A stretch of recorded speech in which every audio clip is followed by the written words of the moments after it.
Fala galera, sejam todos muito bem-vindos ao primeiro episódio do nosso podcast o Se Liga Leleski. Eu quero dizer que eu estou muito feliz com esse novo canal de comunicação que é para ajudar a comunidade de vestibulandos com dicas valiosíssimas. Mas antes de qualquer coisa, roda a vinheta!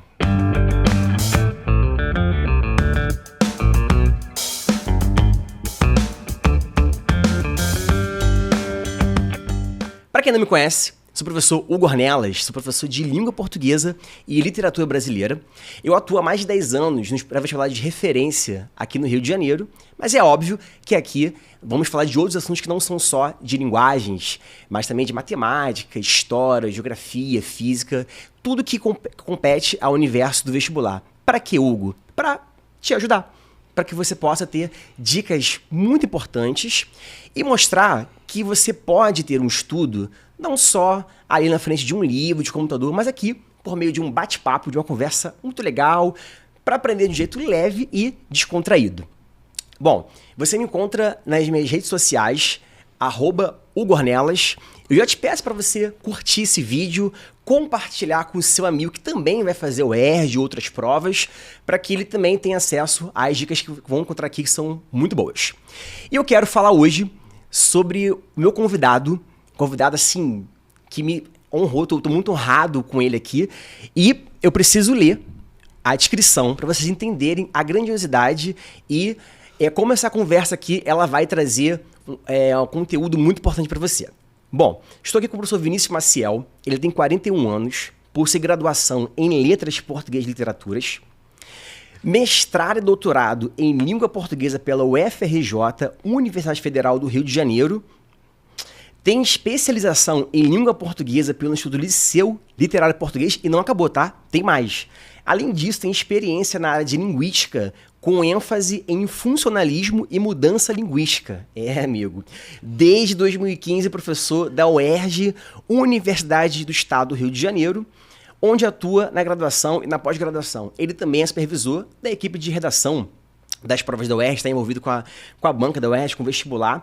Mas quem vê esse currículo prestigiado não imagina que Vinícius é cria, adoro essa palavra, cria da Escola Municipal França em Piedade.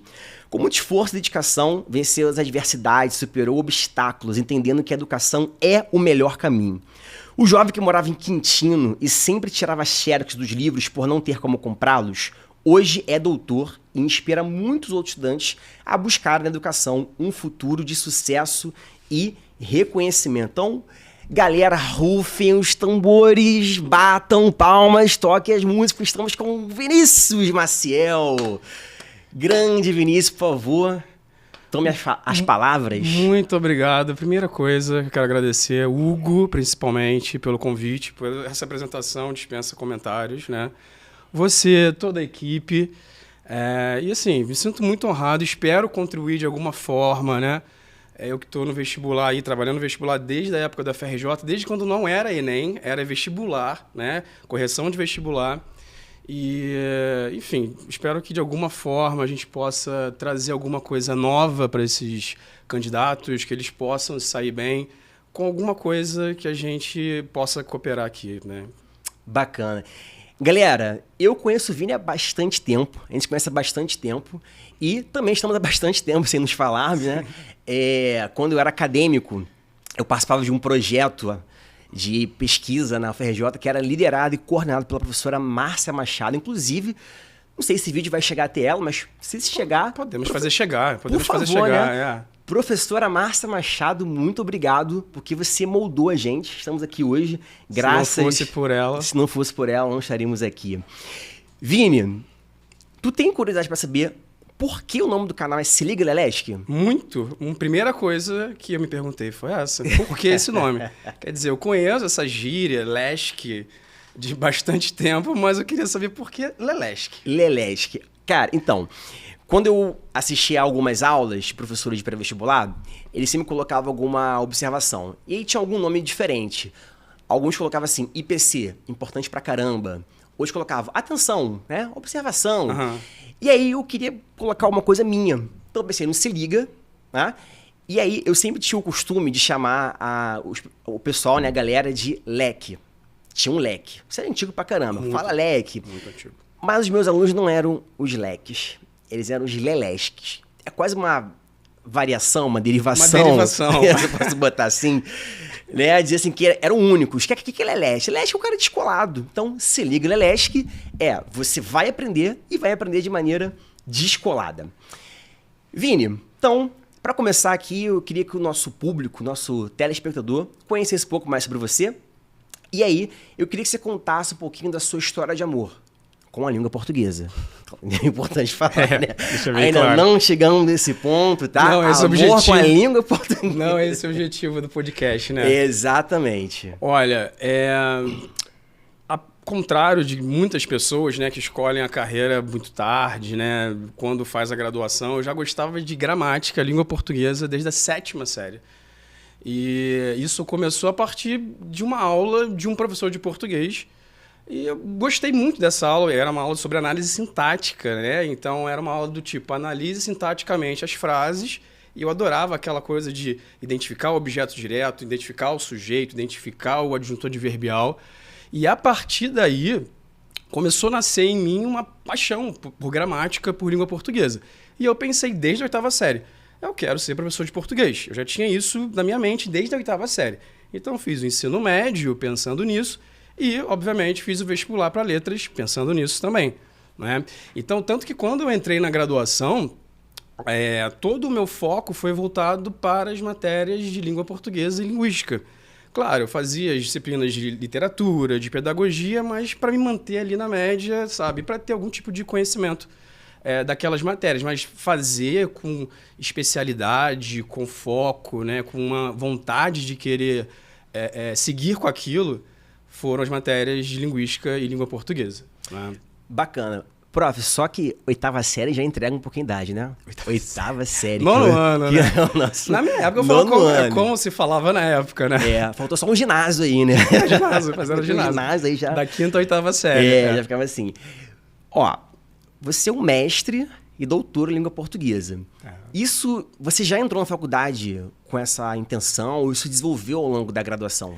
Então, como eu falei, eu entrei querendo ser professor de português. Inclusive, quando eu entrei na graduação, o meu sonho era voltar da escola para a escola onde eu me formei, que é a Escola França. Então, meu objetivo era terminar a graduação, fazer um concurso à Prefeitura do Rio e trabalhar na escola onde eu estudei minha vida inteira, do CA até a 8ª série, o 9º ano, né? E assim, é uma escola com a qual eu tenho uma relação de carinho muito grande. Minha mãe trabalhou lá a vida inteira como merendeira. Tenho muitos amigos professores, né, que já se aposentaram, alguns ainda estão lá. Então, esse era um objetivo de vida, né? Trabalhar na Prefeitura do Rio e ficar ali a vida inteira dando aula para aquelas crianças na Escola França. Só que ao longo da graduação, né, eu fui me apaixonando pela pesquisa, né? Por esse lado mais acadêmico, né? De produção de conhecimento e tudo mais. Então, a partir de um trabalho em Porte 4 com a Célia Lopes. Lembra da Célia Lopes? Da UFRJ? Mas Célia Lopes, História da Língua Portuguesa? Cara, mais ou menos? Essa é a pior matéria. Desculpa quem trabalha com isso. Que negócio chato. Olha, mas foi a partir dessa matéria, a partir de um trabalho que eu fiz de Porte 4 sobre gramaticalização. Não, essa parte é legal. Mudança linguística, que eu falei, bom, talvez eu possa sonhar um pouquinho mais alto, né? Talvez eu queira ser um professor universitário, enfim.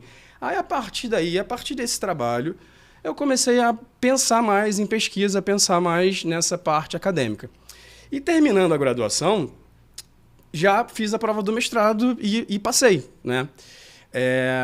Só que não estava previsto dentro dos meus objetivos. Eu queria ser professor de ensino fundamental. Mas como isso foi ganhando outras proporções, a partir que eu saí da graduação, fiz especialização, fui fazendo mestrado, doutorado, eu falei, não, agora eu quero, de fato, entrar nesse meio acadêmico, nessa vida acadêmica, né? Mas, mesmo assim, nesse ínterim, né, entre a graduação e a UERJ, né, onde eu trabalho hoje em dia, eu trabalhei na Prefeitura de Piraí, no ensino fundamental, na Prefeitura do Rio, em algumas escolas particulares. Quer dizer, eu tive esse contato com o ensino fundamental, com o ensino médio, que eu acho que é essencial para qualquer professor universitário. De certa forma, então, aquele sonho foi parcialmente realizado, né? Realizado, Você conseguiu trabalhar na prefeitura onde você queria, não né? Não foi na escola onde eu queria, trabalhei em Santa Cruz, mas trabalhei na prefeitura com ensino fundamental. É a vida real, né? Vida real. Nem tudo vai ser como a gente espera. A vida real vai ser sempre diferente da vida ideal. Exatamente. A minha vida ideal era uma, mas a real me trouxe outra, né? Não forte. que eu esteja chateado com isso. Estou feliz com isso. Acho que a vida profissional me trouxe muitas coisas boas. Inclusive, galera do Colégio França, por favor, chame o professor para dar uma aula lá, para ele realizar esse sonho aí. Brincadeira. Bom, e aí, já que você tocou nesse assunto, eu quero falar com você que você veio de escola pública, porque, nossa, escola pública, e aí você conheceu a faculdade pública, você dá aula num lugar público. Como é que é passar essa vida inteira? E, normalmente, a gente tem nenhum propósito aqui desse podcast, mas a gente sabe que quando a galera vem da escola pública, vem de um ensino que talvez não tão completo, né? Não tão pleno quanto um particular. Então, como é que foi para você lidar com tudo isso? Eu acho que se você não correr por fora, se você depender apenas daquele conteúdo que você recebe da escola pública, não que seja ruim, né? É uma crítica ao ensino, mas é uma crítica à própria estrutura de ensino da escola pública, né? Que um professor tem que dar conta de 40 alunos, só que esse professor, em muitos dos casos, ele não é um professor. Ele é uma espécie de controlador, de carcerário, porque ele fala, senta, cala a boca, faz isso, não faz aquilo. E a parte pedagógica, muitas das vezes, fica em segundo plano. Então, assim, como a Escola França, né, onde eu estudei, ficava numa área bem, assim, pobre, vamos dizer assim, havia pouco investimento, enfim, as salas eram lotadas, os professores não conseguiam dar conta dessa parte pedagógica.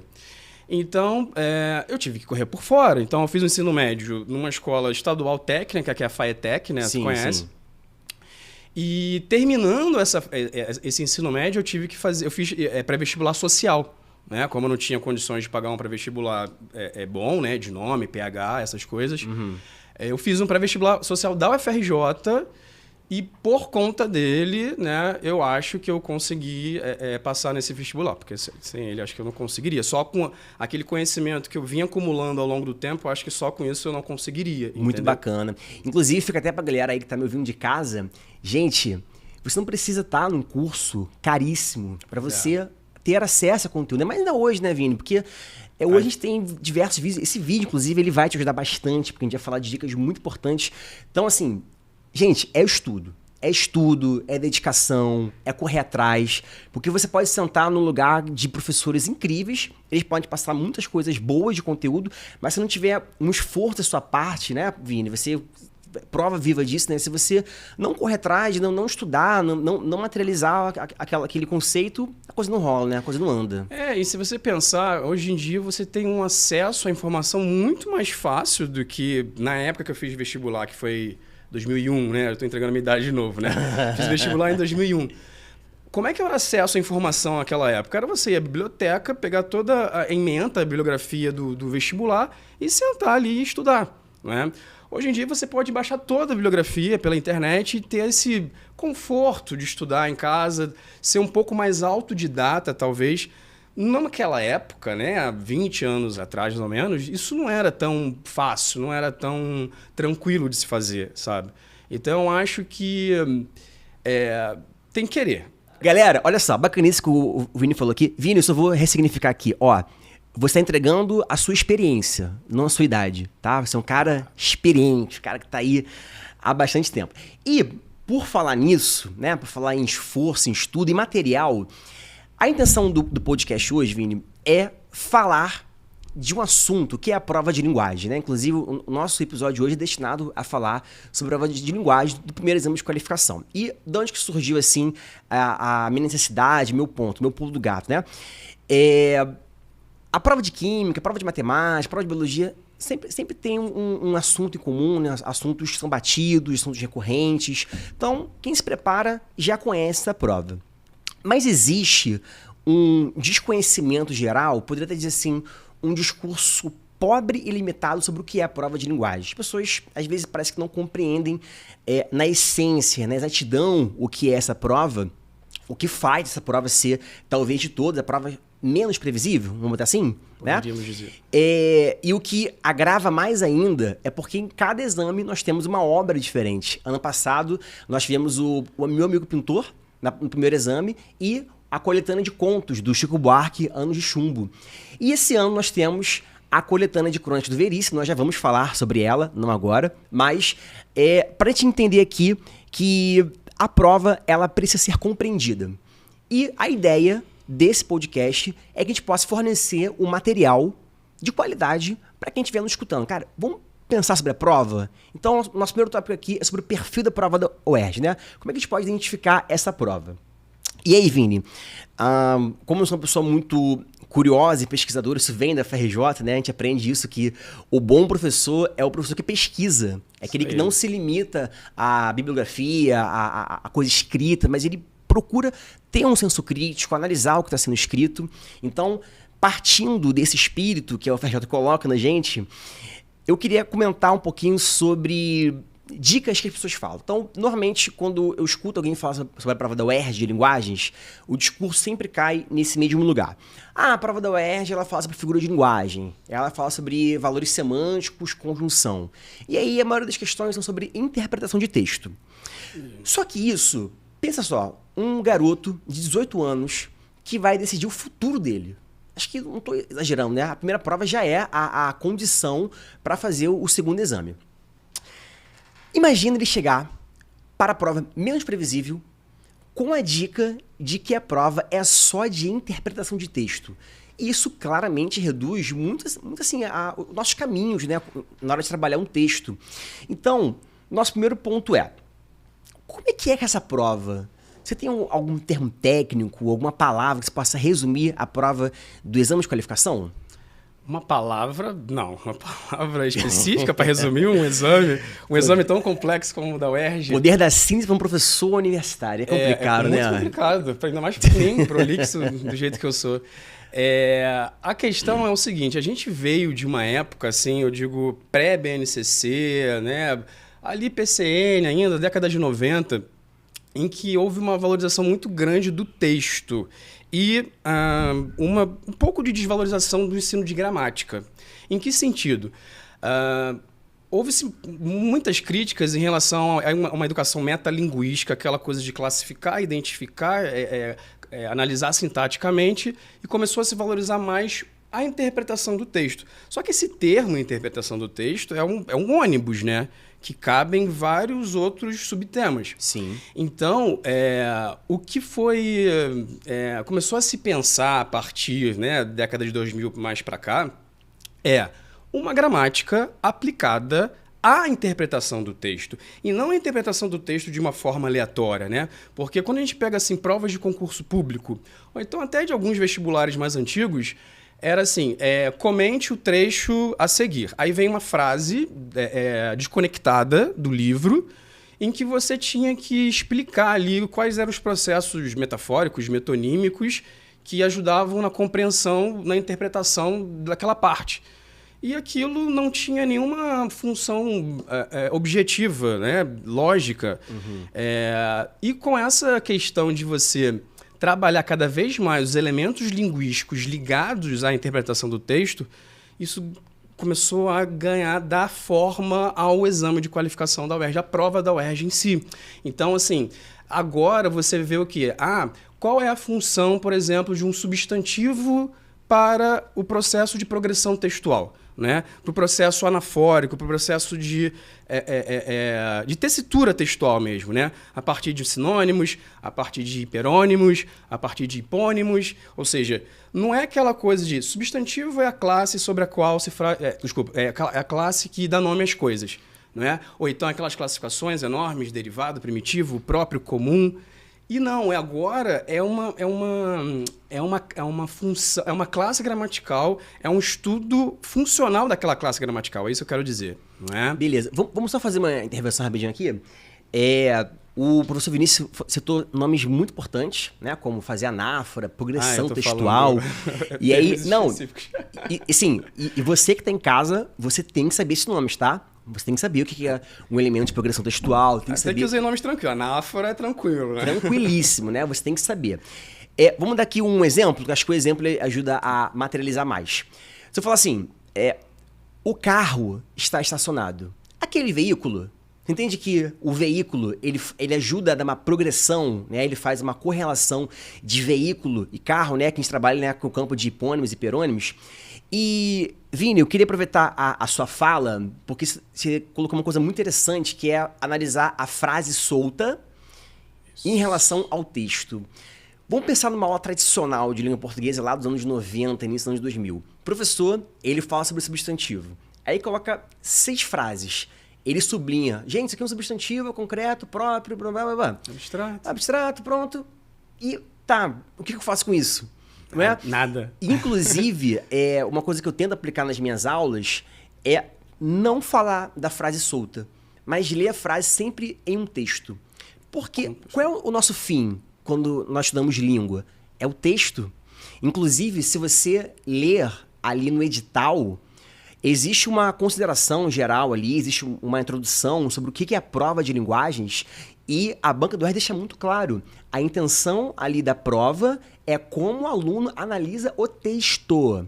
O texto é o fim principal de uma análise linguística. Então, se o texto é o fim principal, qual é o sentido de pegar frases soltas, que você nem sabe de onde saíram aquelas frases, né? Nem sabe como se aplica. Mas uma vez que você pensa no texto e você sublinha a palavra, então você consegue dar mais sentido. Inclusive aqui, né, vamos pensar numa crônica. Pega uma crônica. Aí você vê que na crônica ele usou a palavra ali, francamente, detestavelmente. Vamos pensar nesse advérbio aí? Esse advérbio está contribuindo para alguma coisa do personagem. Vamos supor que aquele personagem está num trânsito, uma situação cotidiana, e ele está ali irritado com aquele trânsito, não aguento mais aquele trânsito, francamente, horrivelmente. Para que aquele advérbio é usado? Ele é usado para marcar uma falta de paciência. Impaciência pode ser uma resposta de uma questão. Tá ali para marcar uma falta de uma raiva, vamos botar assim, né? Então, uma expressão de sentimentos. Uma expressão de sentimentos, ótimo. Então, você tem uma palavra que está ligada a um contexto. Então, a palavra, quando ela é desassociada do contexto, ela perde seu valor. Então, a análise linguística do texto é o nosso ponto de partida, né? E falando de contexto, e falando do exemplo que você deu do carro, que eu achei incrível, mas vamos pensar num exemplo do tipo, o carro está estacionado ali fora, aquela belezura está estacionada ali fora. Esse belezura, que é um substantivo que retoma a palavra carro anaforicamente, não é? Ela não só retoma a palavra carro, ela retoma e traz ela traz uma nuance, um traço de significado que não tinha no referente que é carro. Quando você fala dessa belezura, você está falando que o carro é lindão, o carro é bonito, o carro é moderno, enfim. Você traz ali um traço de significado a mais, não é? Que uma outra palavra, de repente, não traria. Você tá entendendo? Perfeito. Quer dizer, esse tipo de relação que o substantivo tem com o texto que é muito importante. E não saber se é abstrato, se é concreto, se é primitivo, se é derivado, quer dizer... Claro, essa metalinguagem ela é importante, mas assim, o mais importante é o papel, como eu vou construir o meu texto a partir dessa conexão entre esses substantivos, entende? Perfeito. E, inclusive, quando você coloca o belezura, você coloca uma percepção sua sobre o carro. Exatamente. Você sai do campo da imparcialidade, da impessoalidade e coloca no seu posicionamento. Inclusive, Vini, isso é um tema de prova da UERJ. A UERJ coloca assim, que é necessário o candidato distinguir uma informação de fato e de opinião. Isso. Mas o processo coesivo é um processo de construção de opinião também, né? Porque se você está narrando novamente, você está narrando falando sobre alguém, sobre seu irmão, sobre sua irmã, sei lá, e você fala o nome dele e depois você se refere a ele como aquele mala, não é? Perfeito. Você acabou de fazer uma avaliação sobre ele, só que você usou um substantivo mala, acompanhado de um determinante, de um adjunto, aquele, né? Que constrói uma metáfora, inclusive, né? Sim, sim. Então, assim, esse processo de anafórico, né? De contexto que a gente está falando, enfim, ele não só retoma significados iguais, mas ele atualiza os significados. É isso que é mais importante de perceber. Vini, vamos pensar então aqui, né? A gente discutiu bastante aqui sobre o que é a análise linguística, né? Como fazer uma análise linguística em que você não só pega a frase solta, mas pensa na palavra aplicada ao texto. Então vamos lá. Na sua opinião, tá? Quero a sua opinião agora. Qual seria a melhor maneira de um aluno hoje, nos seus 17, 18, 20 anos, né, um candidato para a prova da UERJ, qual seria a melhor maneira dele pegar uma crônica, pegar um livro e tirar sentido e estudar linguisticamente aquilo, né? Porque ele não vai só ler a literatura prevista pela UERJ lendo aleatoriamente. Ele precisa de um caminho. Então, que caminhos você poderia dar como dica aí para esses candidatos? Pensando linguisticamente? Linguisticamente, isso. Pois é, a gente tem que pensar nos elementos linguísticos que são... que vão aparecer com mais frequência nesse gênero crônica, né? Então, por exemplo, há palavras que são mais comuns. Então, quando você está fazendo uma crônica, crônica é uma crítica. Se é uma crítica, também é uma espécie de argumentação. Você está ali argumentando alguma coisa, está defendendo alguma coisa. Então, por exemplo, verbos no presente são marcas linguísticas que vão aparecer numa crônica. Bacana. Não é? É uma coisa de identificação. Ou seja, o tempo presente é o tempo da argumentação, é o tempo da crônica, é o tempo da crítica. Você não vai criticar... Você não vai construir uma crítica severa sobre alguma coisa ou construir uma crônica sobre um hábito do dia a dia usando verbos no futuro, por exemplo, né? Por isso que a gente fala assim, é importante estudar os tempos verbais. É importante, mas não é importante estudar as conjugações verbais, todos os modos verbais, todas as possibilidades funcionais do verbo. Mas, e sim, qual é a função do tempo presente para a construção da argumentação? Qual é a função do futuro do pretérito, por exemplo, para a construção de hipóteses, como você falou, né? Bacana, Vindo para cá no isso, carro. Quer dizer, então, foi o que eu falei antes. É o linguístico a favor de uma coisa mais ampla, que é a crônica, a argumentação, né? A crítica textual, enfim. Vini, a gente falou muito sobre a prova, né? Sobre o olhar do professor, sobre o olhar de como os professores entendem, mas tem uma galera que precisa também entender, a gente precisa se conectar com eles. Galera, vamos chamar de novo, então, a vinheta. Lá vem ela, o quadro Fala Comigo.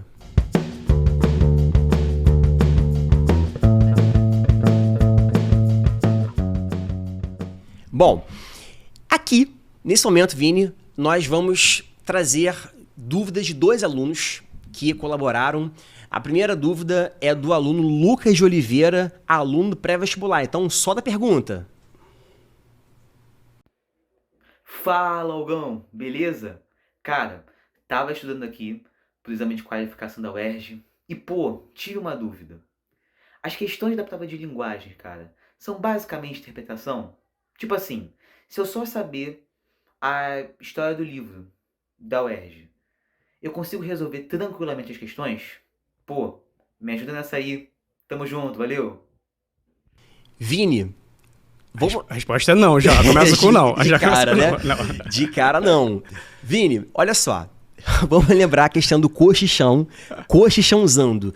Um aluno que leu a história toda, é garantia que ele vai resolver aquela questão? Não. Se ele não tiver esse mínimo conhecimento, né, de morfologia, de derivação, de que as palavras se transformam para poder atender significados específicos, como, por exemplo, um substantivo que se transforma num verbo para ganhar esse significado processual. Se ele não tem esse conhecimento, ele não basta só apenas ter lido o livro, né? Então, foi o que eu falei. Não que ele precise estudar a gramática de fonologia até semântica, todas as regras e tudo mais. Não. Mas ele precisa ter um conhecimento básico de, pelo menos,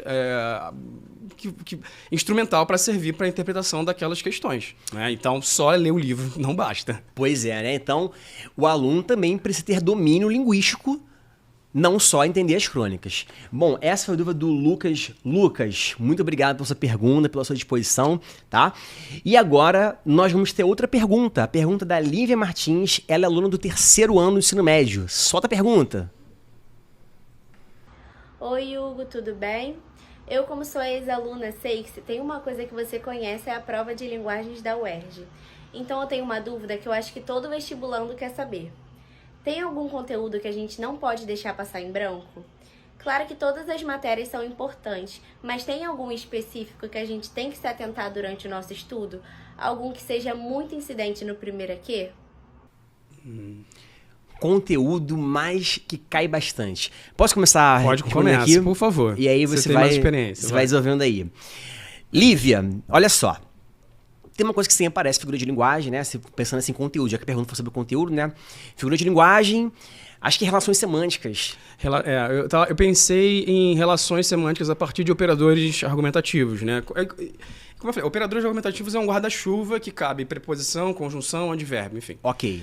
Palavras que vão relacionar significados. Quer dizer, você tentar interpretar aquelas relações que se estabelecem a partir daqueles elementos linguísticos. Então, eu acho que isso é uma coisa bastante recorrente. Qual a relação de significado, causa e consequência,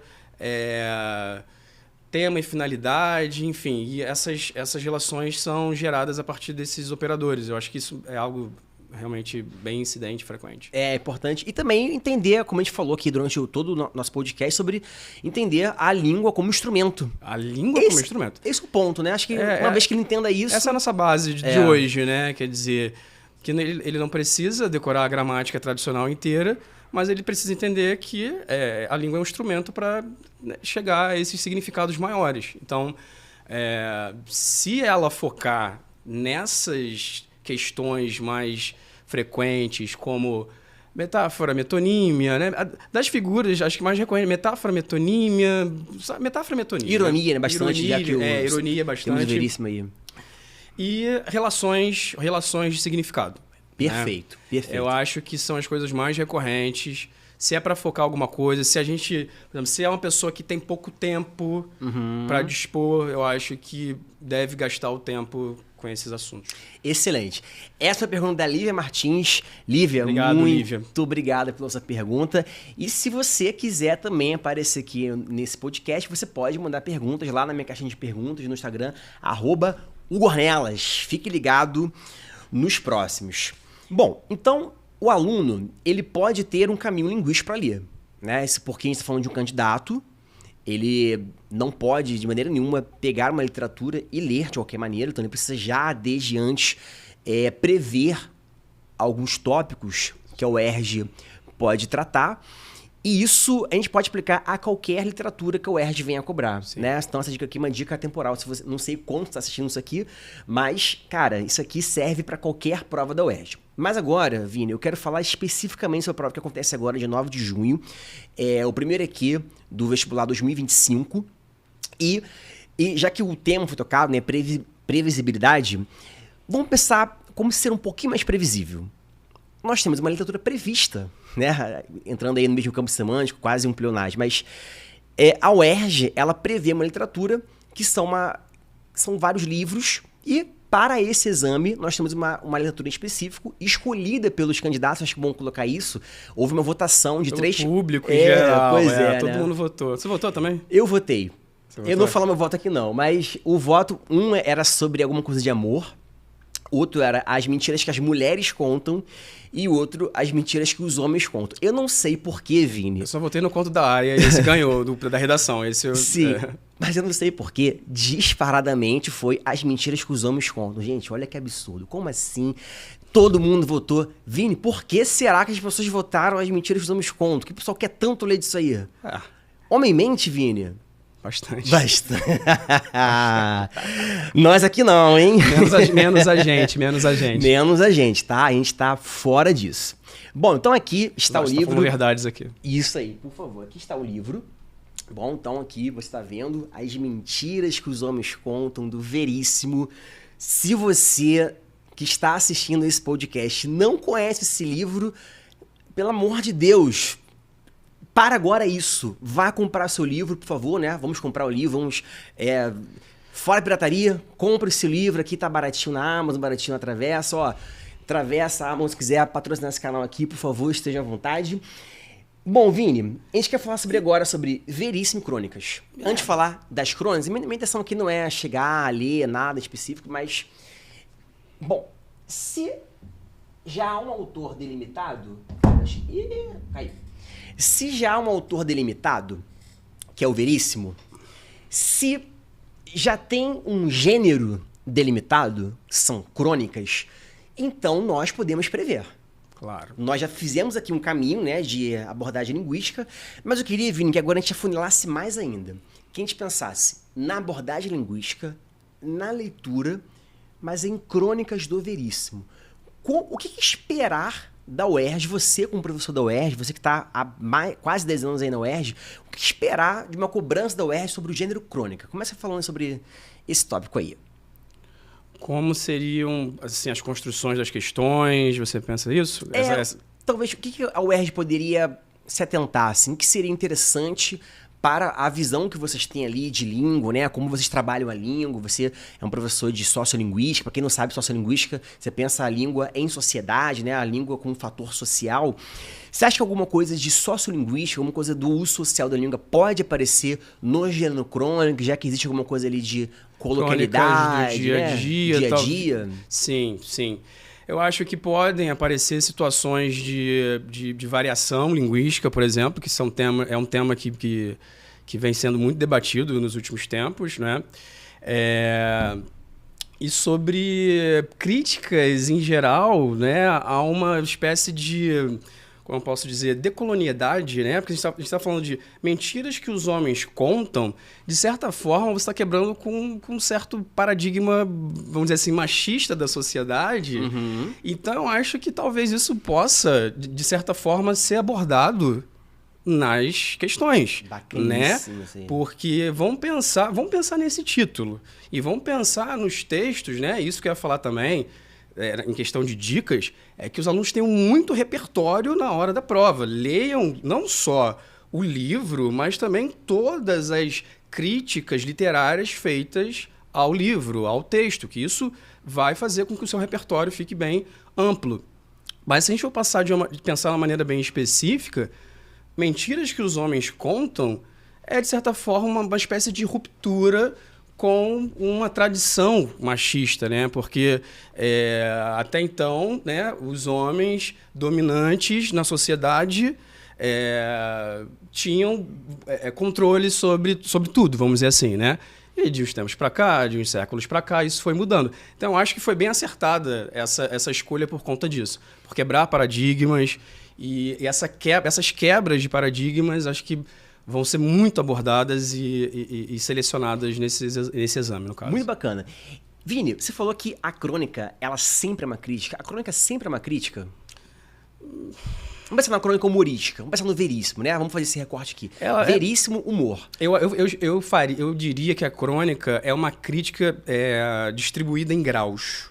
Vamos pensar num grau. Lembra em funcionalismo que tinha um contínuo que vai do menos para o mais? Sim, sim. A gente poderia dizer que existem crônicas em que a crítica é mais explícita, a gente chamaria essa crônica de grau máximo, e em crônicas em que a crítica é mais implícita. Talvez as crônicas em que há muito humor, eu acho que a crítica é mais implícita, porque vai demandar o quê? Vai demandar uma interpretação do usuário, do leitor, se ele entendeu aquela crítica humorista, né? Se humorística, aquela piada, enfim. Então, eu acho que ela é sempre uma crítica, mas às vezes ela é muito velada e às vezes ela é muito escancarada. Então, dá para separar em graus, em níveis, vamos dizer assim, né? Excelente, Vini. Inclusive, também, vamos pensar aqui sobre o que é o humor, né? O humor a gente conhece como uma quebra de expectativa. Inclusive, a ironia também flerta com o humor, mas a ironia tem essa quebra de expectativa, mas com uma ideia crítica.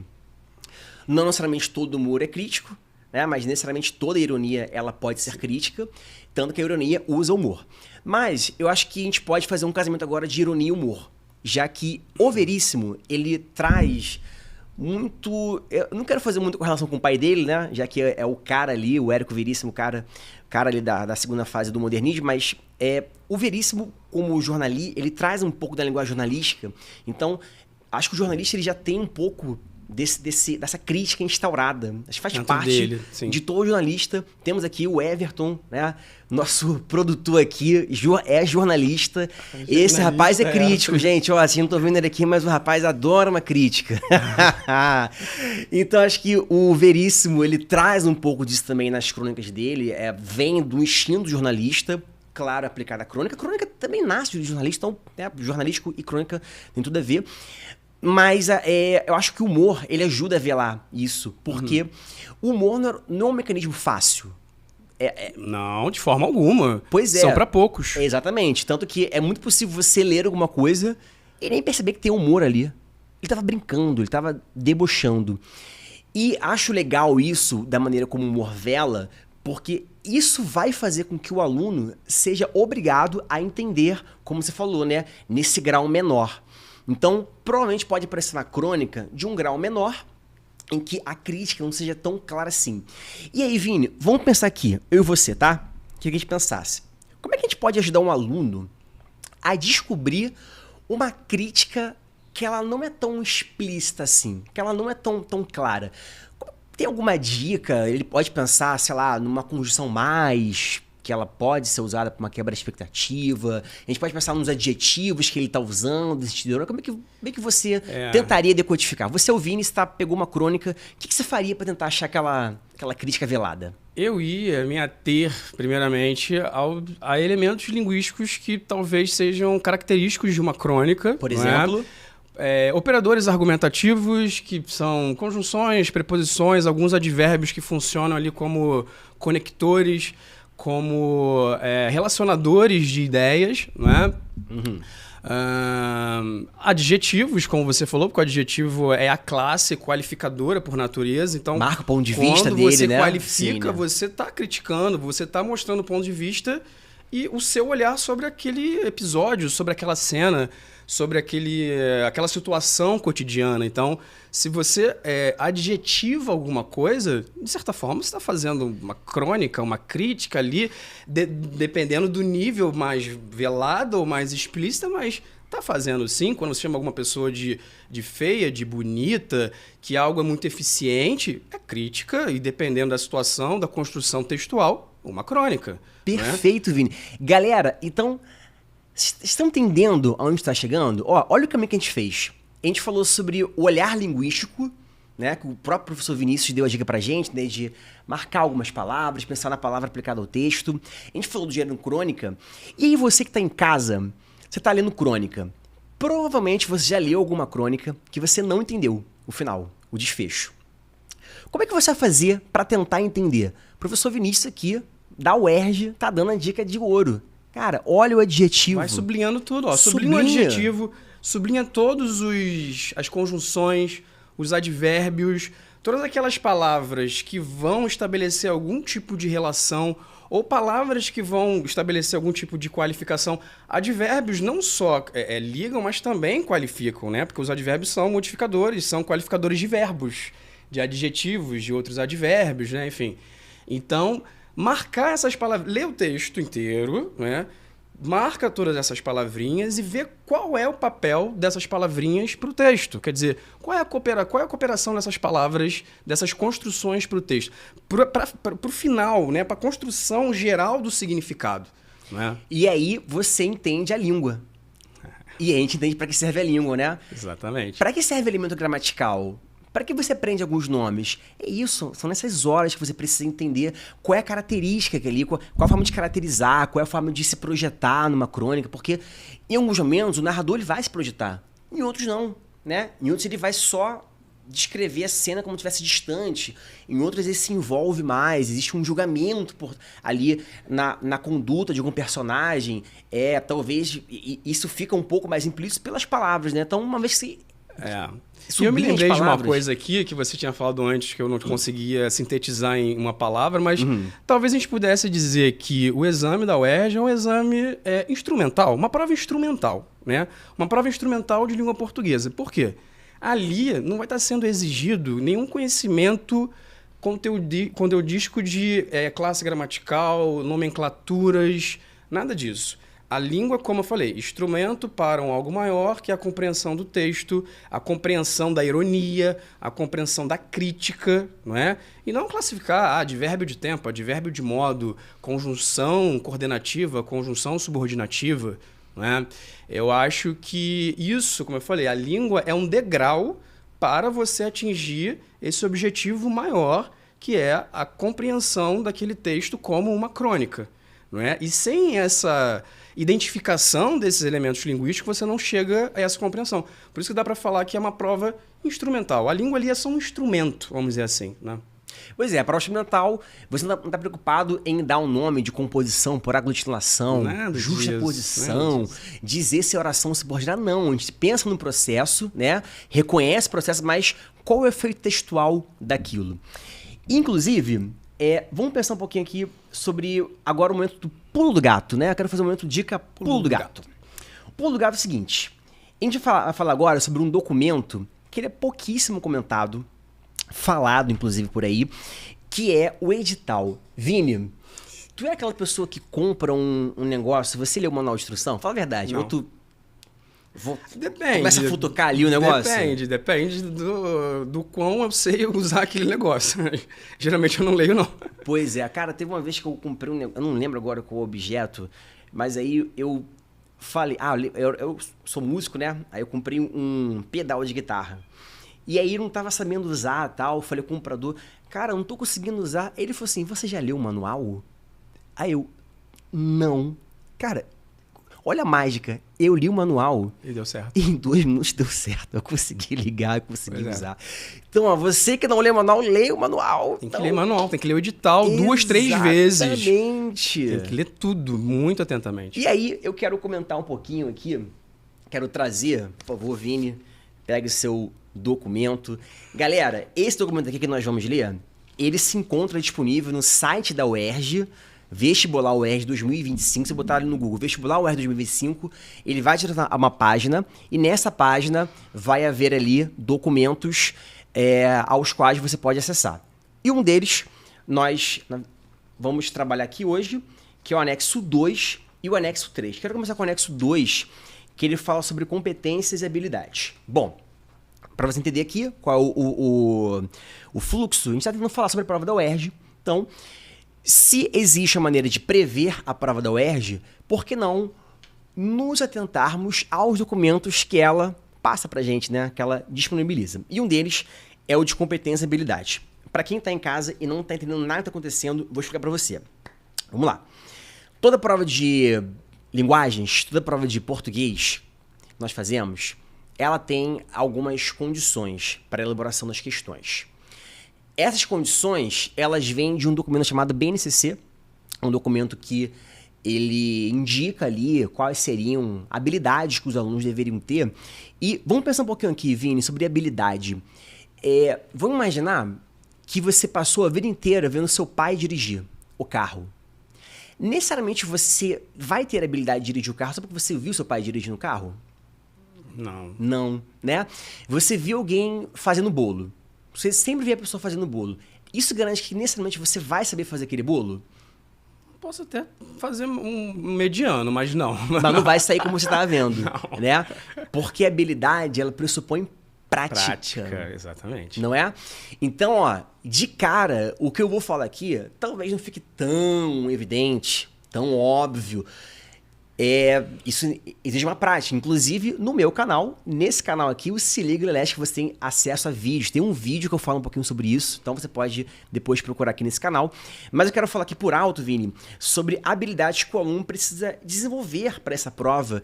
E já que a habilidade, ela pressupõe prática, por que não orientar os alunos a praticarem isso na leitura, nesse caso, para este exame, sobre as mentiras que os homens contam, sobre as crônicas, né? Então, eu quero destacar 3 verbos aqui que aparecem nessa competência. A primeira é a que fala de observar. Vini, um aluno, quando estuda língua, ele tem que ser capaz de observar quando existe uma metáfora, né? Então, você vai ter questões que talvez sejam um pouco mais práticas, assim. Há uma figura de linguagem denominada. Que normalmente as questões são para preencher lacunas, nunca são assim, qual é a figura de linguagem? Esse é o modelo da questão, né? Esse recurso é conhecido como. Então, o aluno, ele tem que ter ali um domínio de reconhecer uma figura de linguagem, reconhecer uma metalinguagem, você falou bastante, né? Para quem não lembra, metalinguagem, quando a língua fala sobre ela mesma, né? A língua é o foco da discussão. Então, é importante que a gente observe. A gente vai pular aqui, interpretar, porque tá lá mais para calcular, compor, decompor. Vamos para analisar. Então, o aluno precisa levantar hipóteses. Ano passado, Vini, houve uma questão no primeiro exame de qualificação que foi sobre o meu amigo pintor. Para quem não lembra, esse livro falava sobre suicídio, né? Assim, um tema pesado, né? Bem sensível. Uma criança, ela narra o suicídio do seu melhor amigo. E aí a questão levantava a hipótese de qual tinha sido o motivo desse suicídio.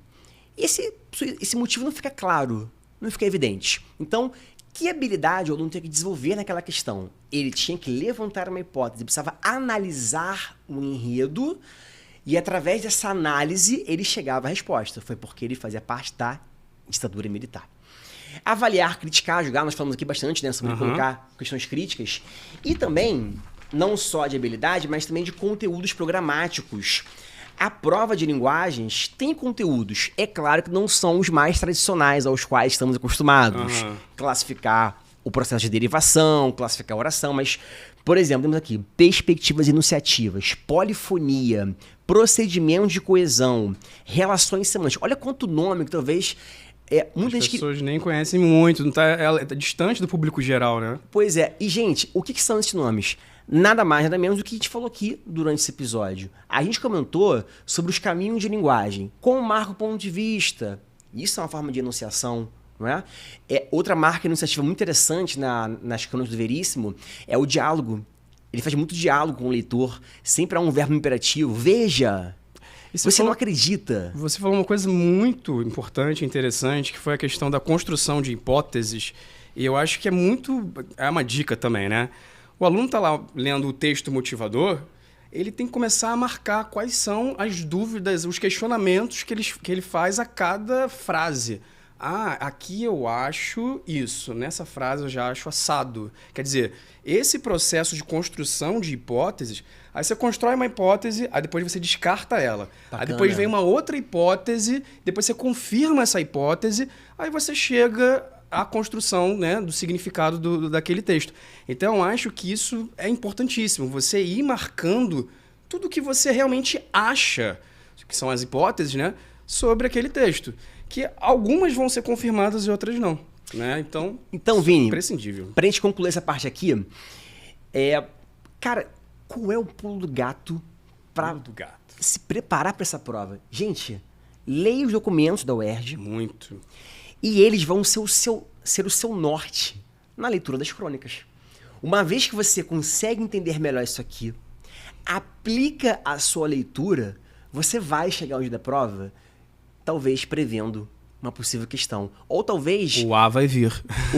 Que isso, hein? Gostei. Arrepiei agora, hein? O A vai vir. Caramba, o Lelesque arrepiou aqui. Talvez você possa prever algumas coisas.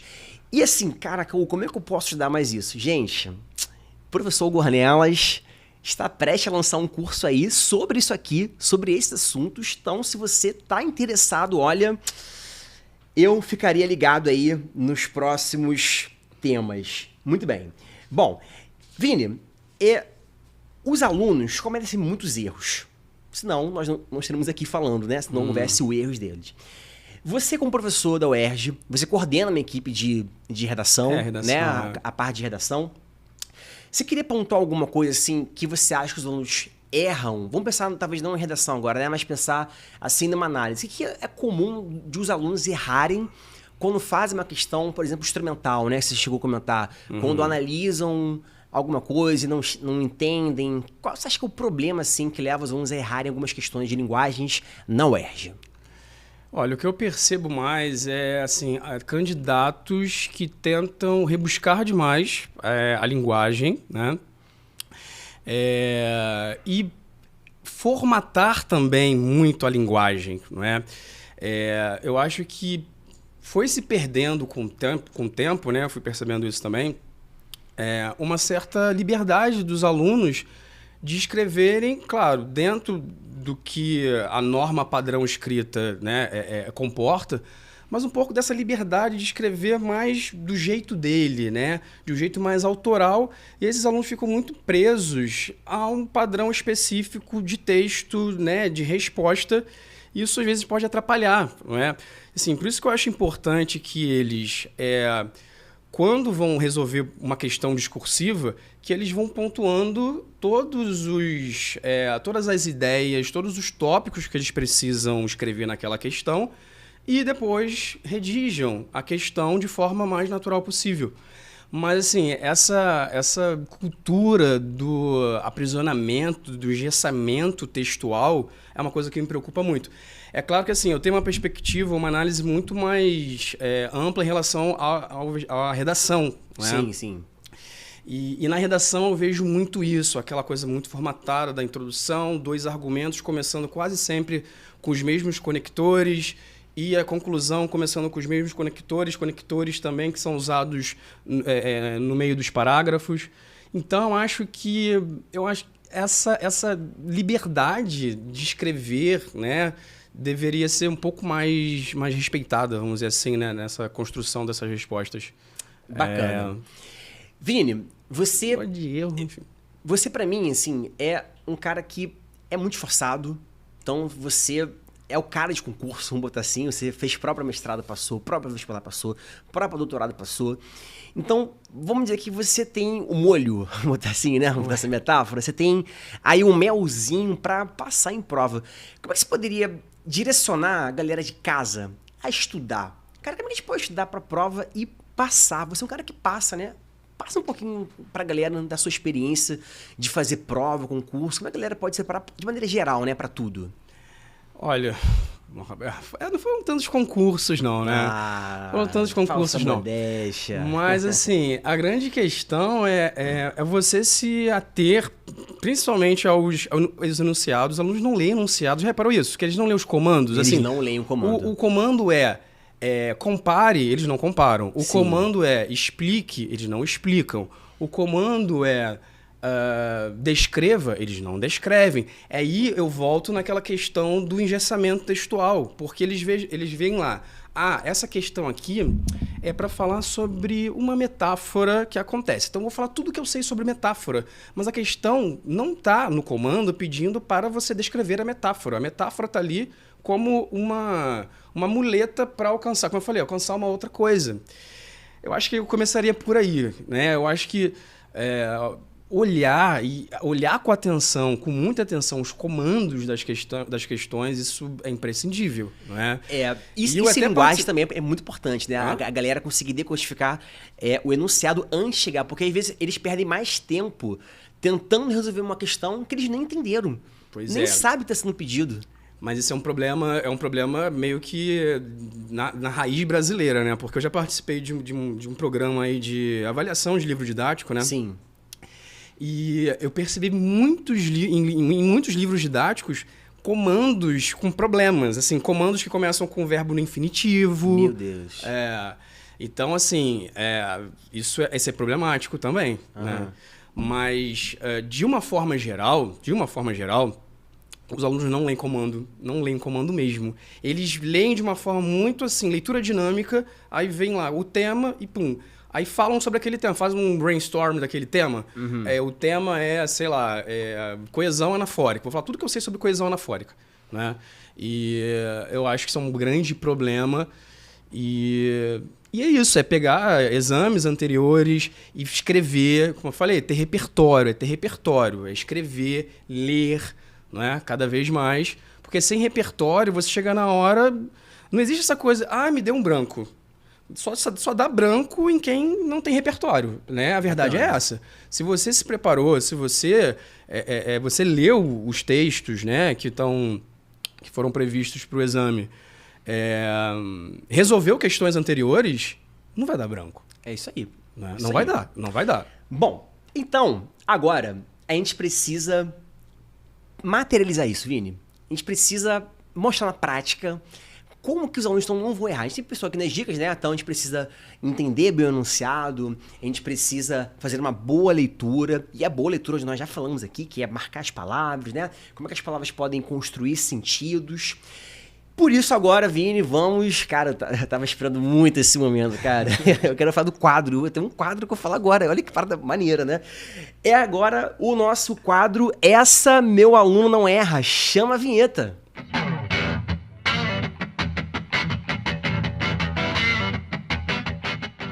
Bom, agora nós vamos colocar 2 perguntas na TV. São questões que a galera errou pra caramba ano passado. Primeira questão que a gente vai falar agora, Vini. E sabe a porcentagem de acertos que houve no passado? 25%. Um quarto, acho que eu fiz a conta certa, né? Um quarto. Já tô querendo... De humanas, é de humanas. Não, eu vou te tô perdoar querendo você fazer é de graça em matemática. Apenas um quarto de pessoas acertaram essa questão aqui. Então... nós vamos ler essa questão, vamos colocar na prática, né? Vamos entender a língua como instrumento, vamos decodificar esse enunciado, vamos fazer uma leitura correta e o professor Vinícius, professor da UERJ, respeitadíssimo aí na estrada, vai ler pra gente e vai trabalhar. Você quer, por favor... ler a questão? Posso ler? Até o cochilo dele é um cochichão, que a gente ouve lá da esquina. Então, ele foi cochichãozando... que meu amigo tinha ficado marcado, né? Uma das características da escrita de Lígia Bojunga é a criação de palavras, como as sublinhadas acima. No trecho, o segmento adicionado à palavra cochichão para formar cochichãozando indica uma noção de modo, processo, finalidade ou intensidade, né? Então, o que a gente percebe aí? A gente tem um substantivo, cochicho, né? O cochicho, que tem um significado, né? De falar baixinho, né? Quando as pessoas querem fazer fofoca e tudo mais. E quando a gente aplica um processo derivacional, né? A partir do ão cochichão, você já tem uma ideia de que não é um cochichinho, não é uma coisa baixinha, é uma coisa mais alta. Uhum. Só que ele fez... essa coisa mais alta, ele foi fazendo essa coisa mais alta, né? E o amigo foi e percebeu isso. Mas o que é importante notar aqui, né? Além dessas coisas? O ão de cochichão não mudou a classe gramatical, né? A gente tem ali um substantivo, cochicho, e cochichão substantivo também. Mas de cochichão para cochichãozando, a gente tem um processo derivacional de mudança de classe, de substantivo para verbo.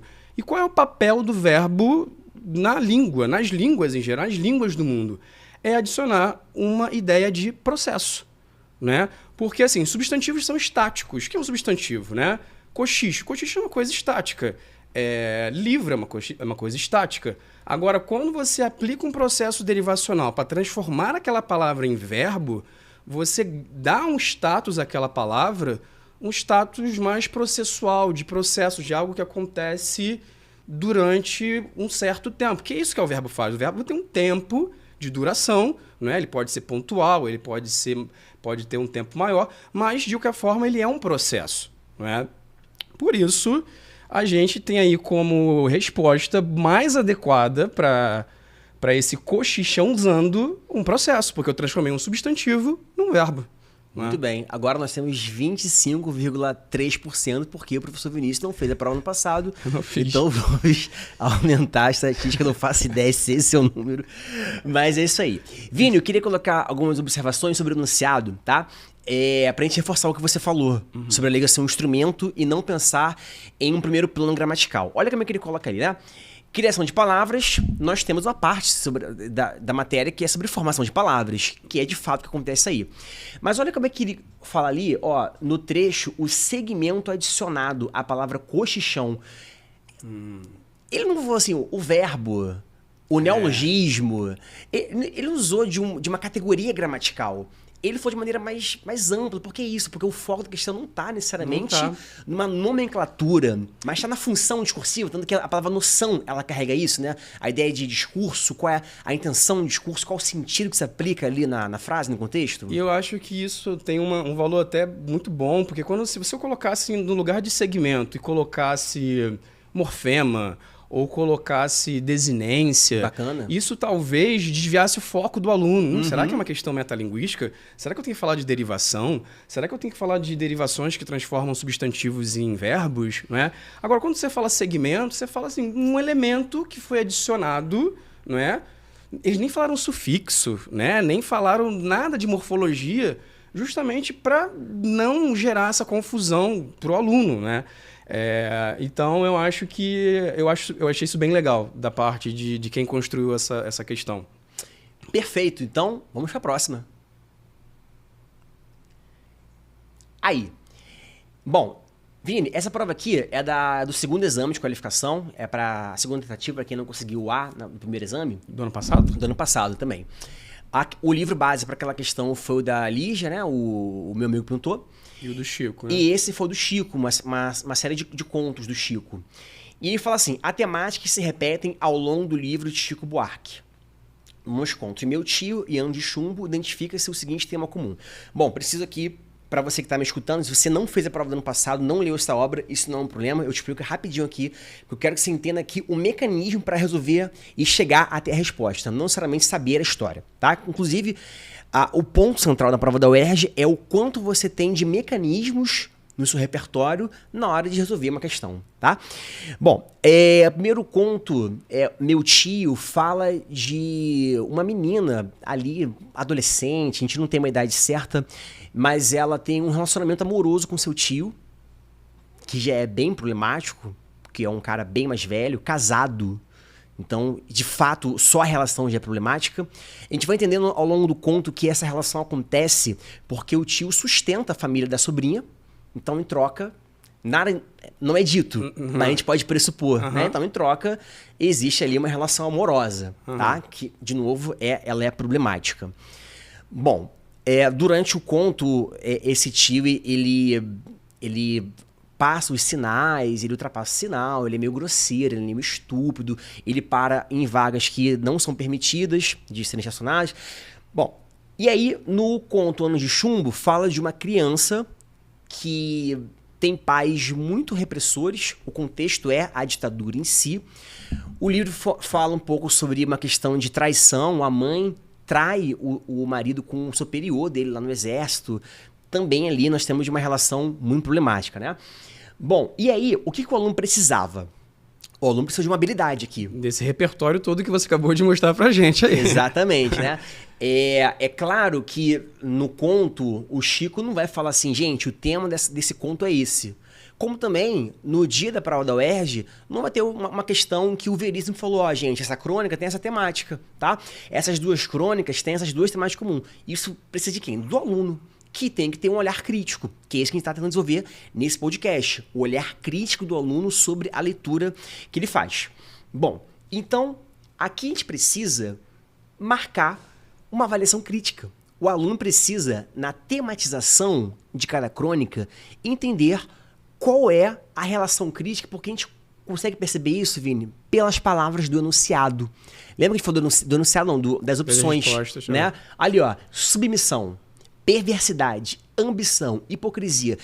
Não são palavras que carregam em si um julgamento? São substantivos abstratos, né? Isso é uma coisa típica desse tipo de palavra, desse tipo de substantivos. Carregam algum estigma essas palavras, Carregam né? estigmas. E aí cabe o aluno dar o estigma correto, que isso vem de ele conseguir chegar a um denominador em comum. Bom, aqui, o ideal é que o aluno ele não divague muito. Como é que o aluno não divaga muito? Agora vai a dica de ouro para você. Sabe o que o Vini falou para vocês marcarem as palavras? Quando você faz uma questão que não tem palavras, é uma questão que não tem palavras, é uma questão que só cita o conto. O que eu tenho que fazer, Hugo? Gente, você vai escrever. Você percebe que tudo te coloca como ser ativo na prova? Se você for completamente passivo, se você só ler a prova e não se mover com ela, você vai ficar no campo da imaginação. Você fica no campo do talvez. Mas eu quero que você saia desse lugar e você vá para o lugar da certeza, da convicção. Como é que eu faço isso, Hugo? Cara, escreve. Sabe o que eu acabei de fazer? Eu escrevi. Eu descrevi o que acontece no meu tio. É um tio que força uma adolescente a ter relações sexuais com ele. É uma criança que vê no seu ambiente familiar um pai grosseiro, um pai que é traído pela mãe, um ambiente completamente hostil. Gente, qual é a relação entre os dois? Submissão por relações sexuais, hipocrisia no ambiente profissional, ambição por crescimento econômico ou perversidade nos grupos familiares. O professor Vinícius, ele nem viu os contos, nem sabia dessa questão aqui. Vinícius, o que você marcaria? A B, né? Letra agora. B de bola, pronto. Bem claro, né? Pronto. Depois do que você falou, né? Pô, Então é isso. Você entendeu? O professor Vini nem conhecia.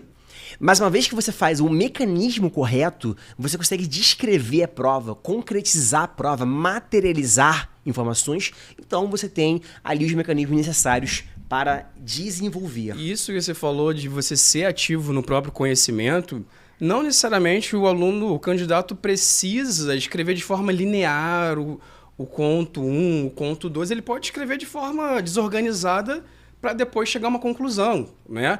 Porque ele vai conseguir perceber que há perversidade ali. Sim. Mesmo escrevendo de forma caótica, o que ele lembra dos textos, ele vai chegar a essa conclusão. Né? Então, ter liberdade na escrita, né? Por Ele isso que é precisa colocar. importante essa coisa dele ser ativo no próprio conhecimento, escrever tudo que ele sabe desses textos para chegar a essas respostas. Bacana. E não ficar só na cabeça. Bem, Vini, a gente tá caminhando pro final. Eu nem senti o tempo passar. Quando eu olhei ali 70, meu Deus do É, céu. eu só tô vendo aqui meu produtor. Acelera! Bora! Senão a gente deixar, filha, gente. Aqui, eu sou meio falante, Vini. Eu já vi que também você gosta de uma prosa, né? Você gosta de conversar. Você, nós somos, É. Professor de linguagem, né? Poxa, a gente vive a língua. 24 eu preciso horas. sempre disso aqui, ó. Acabou. Isso senão aí. eu vou até... Enfim. Não, assim, Os meus alunos me cortam, porque senão eu dou aula até 10 horas da noite, né? Enfim, senão... Vini, por favor, Vini. Eles me cortam. Eles têm casa, eles têm família. Sim, eles falam assim, professor, olha só, vou perder meu ônibus, que tem lá Olha os ônibus. isso. Professor fazendo perder o ônibus. Ai, meu Deus. Mas nós gostamos de falar bastante. Eu acho que foi um papo bem interessante, bem fluido, já que a gente falou de um assunto muito difícil, né? É difícil a gente falar sobre... Foi difícil mesmo. Descrever isso aqui, né? Mas acho que a gente conseguiu deixar de um jeito aqui tranquilo. Mas acho que o principal para você que nos assistiu, quero agradecer desde já você que está aqui até agora, né? Você que não desistiu desse vídeo, você viu até agora, que você consiga colocar em prática isso. Acho que o mais importante é a prática, já que a gente falou sobre habilidade, né? Habilidade requer prática. Então a leitura tem que estar todo dia ali no seu cotidiano, a leitura ativa, sabendo marcar as palavras, sabendo decodificar, ser sabendo ativo do próprio conhecimento. Exatamente. Uma vez que você consegue ser ativo do próprio conhecimento, então aquele conhecimento ele sai do campo mais abstrato e fica uma coisa mais concreta, né? Que é o que a gente quer, que ele consiga concretizar e entender que aquilo tem uma lógica, né? Cara, Vini, a língua é lógica. Vamos botar assim? Tem uma frase que tu lembra da Leonor, né? Leonor Claro. Werneck. Pô, pelo amor de Deus. Tem uma frase dela que é muito, muito ótima, que você, como eu falei, você tem que ser ativo no conhecimento, então você tem que atacar o conhecimento e não deixar ele atacar você. Ou seja, você não tem que ler um texto e deixar aquilo entrar na sua cabeça como se fosse, sei lá, sua cabeça está aberta e aquilo está entrando na sua mente. Não, você tem que atacar aquele conhecimento, riscar, sublinhar, escrever, enfim, é isso. Então, de acordo com o professor Leonor, se me atacar, vou atacar também. Ataca, tem que atacar. Exatamente. Vini, quero que você fale um pouquinho aí, o que você achou da conversa, fala sobre suas redes sociais. Eu sei que você é um cara mais reservado, Sou né? bem reservado, Não tá muito ativo aí.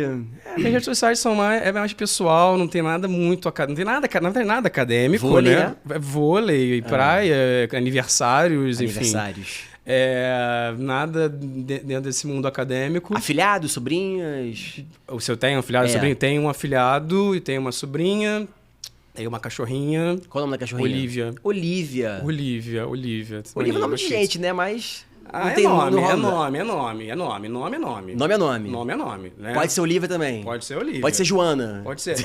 Assim como Totó é o nome, Olivia é o nome, ué. Qual é o problema? Fred é o nome também, Fred né? é o Claro, nome, né? pô. Então, assim, não sou muito atuante nas redes sociais, mas, assim, queria agradecer muito, muito, muito o convite. Eu me senti muito honrado. É uma coisa muito nova pra mim, completamente nova. Eu nunca participei disso antes. É muito diferente. Já dei aula para 50 pessoas, já dei aula para um auditório de 100 pessoas. e não me sentir tão nervoso como eu tô aqui hoje, entendeu? Entendi. Pra você ver como é bem diferente. Agradeço muito a você, ao Everton, e muito obrigado. Não, você foi muito bem, professor. Você arrasou aqui hoje. Para mim também é muito novo, então assim, se você viu aqui alguma deficiência técnica, gente, estamos aprendendo, estamos em construção aqui.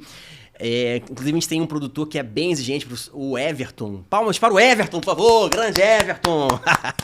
Galera, bom, meu Instagram é @hugoornelas. Se quiser me acompanhar lá, eu vou falar um pouquinho sobre o livro ainda, eu vou comentar sobre vestibulares. Se você curtiu, você compartilha esse podcast. Se você não curtiu, compartilha esse mesmo. É só compartilhar, gente. Não, assim, não precisa ter juízo de valor para compartilhar. Apertou, pá, tchum, né? Compartilhou. O negócio lá tá acontecendo. Esse canal vai crescer. A ideia é trazer outros convidados aqui, trazer outros professores de outras matérias, matemática, física. Meu Deus, imagina eu falando de matemática, Vini. Como é que vai ser isso vai aqui? Ter que estudar bastante, né? Eu falando sobre trigonometria. Eu nem sei Geometria espacial. Geometria espacial. Sei lá, prisma. O que é prisma? Como é que é o negócio? Matriz. Prisma é o prisma do olhar, né? Qual é o seu prisma, né? Matriz. Matriz. Matriz é a oração matriz pra gente, né? Oração principal. Pois é, a matriz é a principal. Galera, então, chegamos ao fim de mais um episódio, na verdade, do primeiro episódio do Que Se Liga Leleski. Mais uma vez, Vini, muito obrigado. Tô muito honrado com a sua presença aqui. Eu que estou. Foi um diálogo bem bacana, gostei bastante. E é isso, nós nos vemos. Não é um adeus, é um até logo. Valeu, tamo junto, Valeu, galera. galera.